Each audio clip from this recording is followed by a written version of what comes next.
রাব্বুল আলামিনকে যদি আমরা প্রশ্ন করি, ওগো আল্লাহ তোমার কাছে জানতে চাই, এই যে দুনিয়াতে আমাদেরকে পাঠিয়ে দিলেন, আমাদের জন্য একটা কিতাব নাজিল করে দিলেন, ওগো আল্লাহ তোমার কাছে জানতে চাই, এই যে দুনিয়াতে মানুষের হেদায়েতের জন্য হুদাল লিন্নাস, গোটা মানব জাতির হেদায়েতের জন্য যেই কোরআন নাজিল করে দিলেন, ওগো আল্লাহ তোমার কাছে জানতে চাই, এই কোরআনটা কোন দিন নাজিল হয়েছে, কোথা থেকে নাজিল হয়েছে? প্রশ্ন করেছেন কোনদিন?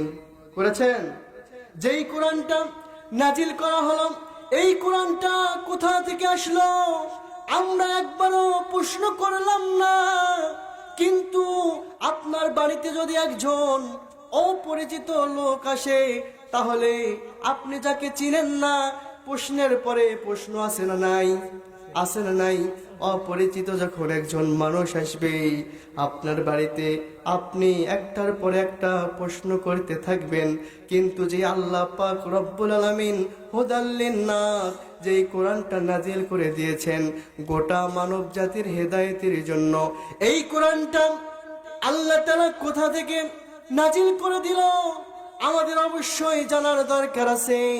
রব্বুল আলামিনকে যদি আমরা প্রশ্ন করি, ওগো আল্লাহ তোমার কাছে জানতে চাই, এই যে কোরআনটা নাজিল করে দিয়েছো, ওগো আল্লাহ তোমার কাছে জানতে চাই, এই কোরআনটা দুনিয়াতে আসার আগে এই কোরআনের বাড়ি কোথায় ছিল? রব্বুল আলামিনকে যদি আমরা প্রশ্ন করি, রব্বুল আলামিন সুন্দর করে জানায় দিয়েছেন, বাল হুয়া কুরআনুম মাজিদুন ফি লাউহিম মাহফুজ।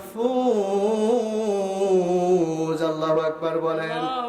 রব্বুল আলামিন সুন্দর করে জানায় দিয়েছেন, বাল হুয়া কুরআন, এই কুরআন আমি আল্লাহ তাআলা নাজিল করে দিয়েছি ফি লাউহিম মাহফুজ, লাউহে মাহফুজ থেকে সংরক্ষিত করে হযরত জিবরাইল আলাইহিস সালামের মাধ্যমে এই কোরআনুল কারীমটা আমি আল্লাহ পাক রব্বুল আলামিন এই দুনিয়ার মানুষের হেদায়েতের জন্য পাঠিয়ে দিয়েছি।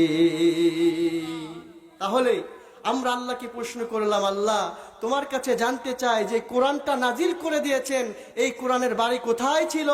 আল্লাহ তাআলা জানাই দিলেন এই কোরআনের বাড়ি ছিল লাউহে মাহফুজে। সুবহানাল্লাহ বলেন।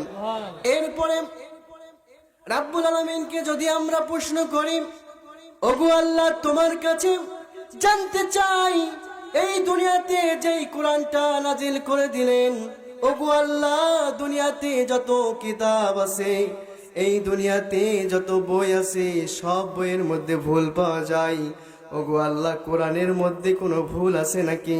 রব্বুল আলামিন কুরআনুল কারীমের 2 নম্বর সূরা সূরাতুল বাকারার 2 নম্বর আয়াতে কারিমার ভিতরে সুন্দর করে জানায় দিয়েছেন, জালিকাল কিতাবু লা রাইবা ফিহি হুদাল লিল মুত্তাকিন। আল্লাহু আকবার বলেন।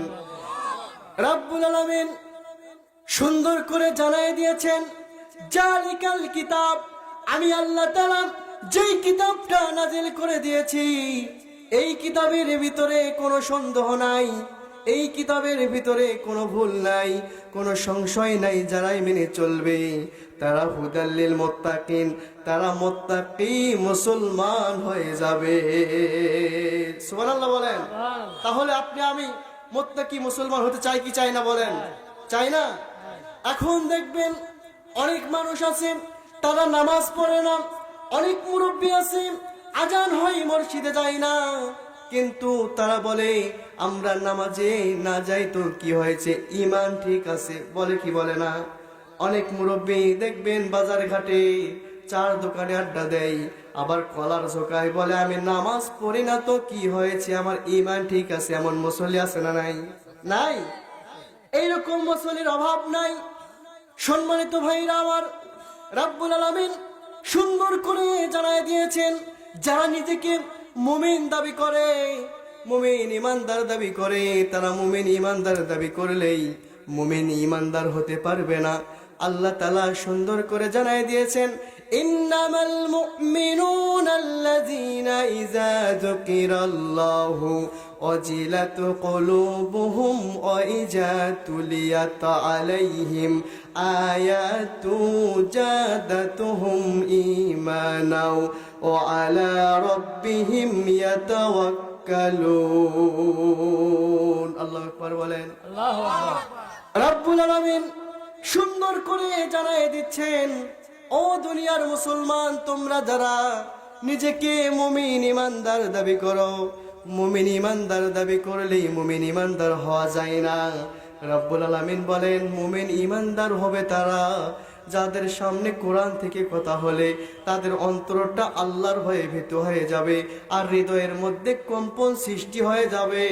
তারাই হলো প্রকৃত পক্ষের মুমিন মুসলমান। সুবহানাল্লাহ বলে।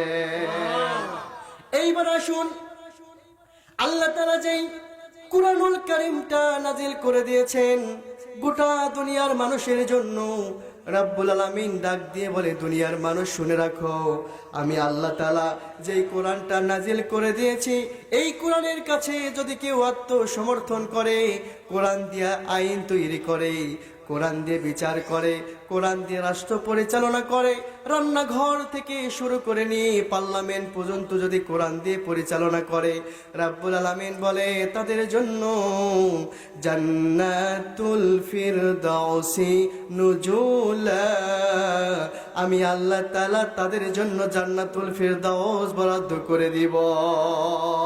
সুবহানাল্লাহ বলেন। সুবহানাল্লাহ। তাহলে রব্বুল আলামিন বলেন, যারা এই কোরআন মেনে চলবে, কোরআন দিয়ে নিজের জীবনটা সাজাবে, রান্নাঘর থেকে শুরু করে নিয়ে পার্লামেন্ট পর্যন্ত কোরআন দিয়ে পরিচালনা করবে, আল্লাহ তাআলা বলেছে তাদের জন্য জান্নাতুল ফিরদাউস বরাদ্দ করে দিব। সুবহানাল্লাহ বলেন। সুবহানাল্লাহ। এরপরে রব্বুল আলামিন বলেন, ও দুনিয়ার মানুষ শুনে রাখো, যারা কোরআন মানবে না, এই কোরআনের কাছে আত্মসমর্থন করবে না, কোরআন দিয়ে আইন তৈরি করবে না, কোরআন দিয়ে বিচার করবে না, রান্নাঘর থেকে পার্লামেন্ট পর্যন্ত যারা কোরআন দিয়ে পরিচালনা করবে না, রব্বুল আলামিন বলে আমি আল্লাহ তাআলা ইন্না আযাবিলা শাদীদ, আমি আল্লাহ তাআলা তাদের জন্য কঠিন আযাবের ব্যবস্থা রেখে দিয়েছি। নাউজুবিল্লাহ বলে। তাহলে কোরআন মানলে কি? কোরআন মানলে জান্নাতি, না মানলে? কথা বলেন না বারে আপনারা। কোরআন মানলে কি? কোরআন মানলে জান্নাতি, আর না মানলে জাহান্নামী। এইটা দুনিয়ার কোনো মানুষের কথা নয়, স্বয়ং আল্লাহর কথা। ঠিক কিনা বলেন?